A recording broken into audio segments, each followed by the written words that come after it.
নিজে হাতে বাজার করতে তো ভীষণ ভালো লাগে, কিন্তু সেই সুযোগ আমি কোনোদিনও পাই না। বিয়ের আগে বাবা বাজার করতো আর বিয়ের পর হাজবেন্ড। তবে মাছ মাঝে মধ্যে নিজের হাতে কিনি, বেশ ভালো লাগে। আর আজকে রেখেছিলাম হলো খয়রা মাছ, জানো তো অনেকটা ইলিশ মাছের মতো খেতে। খয়রা না খোকা ইলিশ, যাই হোক একটা কিনেছিলাম, আমার নামটা ঠিক মনে পড়ছে না।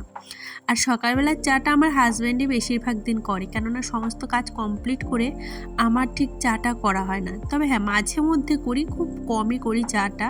তার জন্য না আমি চাটা খুব একটা ভালো পারিও না।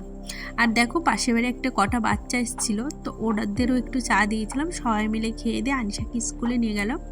আর কাল থেকে না চাল নেই, আমার হাজব্যান্ডকে বলছি চাল আনতে, ওই আলসেমি করছে, বলছি কি আসার সময় এনে দেবো।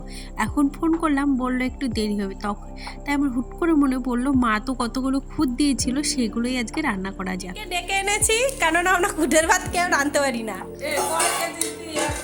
ওটা 250 হলো, আর এই যে একটা দিলে 750। আর রাঁধতে হবে না, ওই কটা থাক।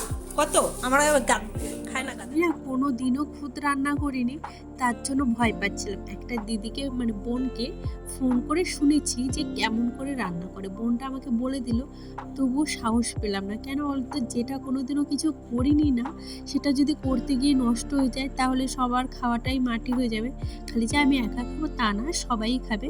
তার জন্য ভাবলাম পাশের বাড়ি পিসিকেই ডেকে নিয়ে আসি, পিসি আমাকে দেখিয়ে দেবে। আর পিসিকে বলেছিলাম, পিসি তুমিও একটু সাথে নিয়ে যাও। প্রথমে তো ভাবছিলাম অল্প চাপাবো, তারপরে যতগুলো খুঁজছিল সবই প্রায় মানে রান্না করা হয়েছিল। আর এদিকে আমি না খুদের সাথে প্রতিবার আলু ভাজি, বাট আজকে না একটু অন্যরকম ভাবে খেলাম, বেশ ভালো লাগছিল। আর এই মাছটা ভাগ্যিস রেখেছিলাম, এই মাছ দিয়ে কিন্তু খুদের ভাত বেশ লাগবে। আর এইদিকে তো প্রথমে পিসে আলুগুলো চাপিয়ে দিল, আর কি আলু সিদ্ধ দিয়ে আজকে খুদটা রান্না হবে।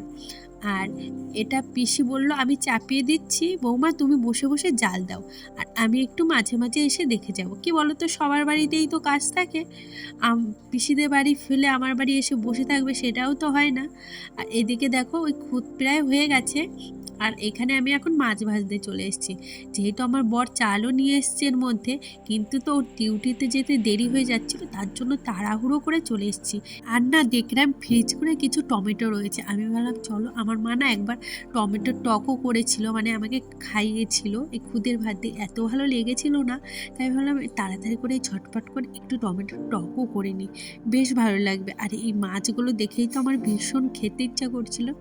কেন জানি না, আমি দেশি মাছের থেকে বরফের মাছটা বেশি ভালো খাই। আমাকে ভাজা দাও, তরকারি দাও, আমি পুরোটা ফিনিশ করব। কিন্তু এই দেশি মাছ হলে খালি মাথা ছাড়া আমার আর কোনো কিছু খেতে ইচ্ছা করে না। তোমাদের সাথে আর কোনো ভিডিও শেয়ার করা হয়নি, যেহেতু ও তাড়াতাড়ি করে খেতে দিয়েছি।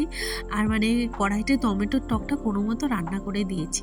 তারপরে এই যে বাসনগুলো মেজে ফেলছি, এদিকে আমার মেয়ে এসে আমাকে কী যে বলছিল আর কি, সেটা কী জন্য হাসছিলাম আমি নিজেও জানি না। এই মানে বেদানাটা অনেক দিন ধরে ফ্রিজে রয়েছে, কেটে দেখলাম কেমন ভেতরটা নষ্ট নষ্ট হয়ে গেছে।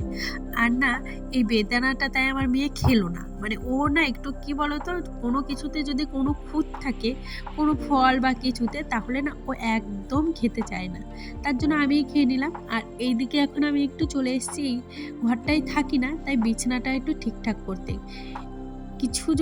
কিছু জিনিস নিয়েছে, সেগুলো হাফ পেমেন্ট করে গেছে, এখানে খোলাখুলি হয়েছিল, সেগুলোই আবার গুছিয়ে রাখলাম। আর এই যে দেখছো ছাদে এসেছি জামা কাপড় তুলতে, দুপুরবেলা আমার মেয়ে আমাকে একটু ক্যামেরাটা করে দিচ্ছিল, দেখছো এই দিক ওই দিক নাড়িয়ে কী যে করলো, তার জন্য আমি আর তোমাদের সাথে ভিডিওটা সেভাবে শেয়ার করলাম না। ওপর থেকেই সব ভাঁজ করে নিয়ে এসেছিলাম জানো তো। তারপরে এই যে নিচে এসে এখন মুছে নিচ্ছি ঘর ঝটফট করে। কি বলো তো, প্রতিদিন আমার একটা অভ্যাস আছে, ঘর না মুছলে না আমার যত বেলা হোক আমি একবার করে ঘর মুছবই। মানে আমার মনের ভিতর যে কেমন হয়, ঘর না মোছা থাকলে আমার যতই কষ্ট হোক, আমি দিনে না পারি ধরো কোনো কারণে, আমি রাতে কিন্তু ঘরটা মুছবই। যাই হোক, এদিকে দেখো ডিম এনেছিল কটা, সেগুলোই এখন ধুচ্ছি। আর আমার মেয়ে তো সব কাজেই আগে, ও বলছে দাও মা আমি দিয়ে দিই। এই করতে করতে একটা ডিম জানো তো আজকে ফেটেও গেছিলো, তার জন্য এই যে ঝটপট করে। আর আমার মনে হলো কি ডিমটা একটু কস ব্রাইট দিয়ে মাজি, কেন জানি না আমার মনে হলো, যেহেতু ফ্রিজে রাখবো। আর সবজিও এনেছিল, সেগুলো আবার গুছিয়ে রেখেছি। আর এই দেখো নারকেল কালকেরটা একটুখানি ফ্রিজে রেখেছিলাম, সেটাই আমার হাজব্যান্ড খাচ্ছিল আর কি। ঘরে চলে এসেছে, আমার মেয়েও ঘুমিয়ে পড়েছে, অনেকটাই রাত হয়েছে, প্রায় 10:30 বাজতে গেছে, এখন শোবো। তো ভিডিওটি কোথাও যদি তোমাদের একটু ভালো লেগে থাকে তাহলে প্লিজ একটু লাইক করো, সাবস্ক্রাইব করো, পাশে থেকো। তো আজকের মতো টাটা, দেখা হবে আবার একটা নতুন ভিডিওতে।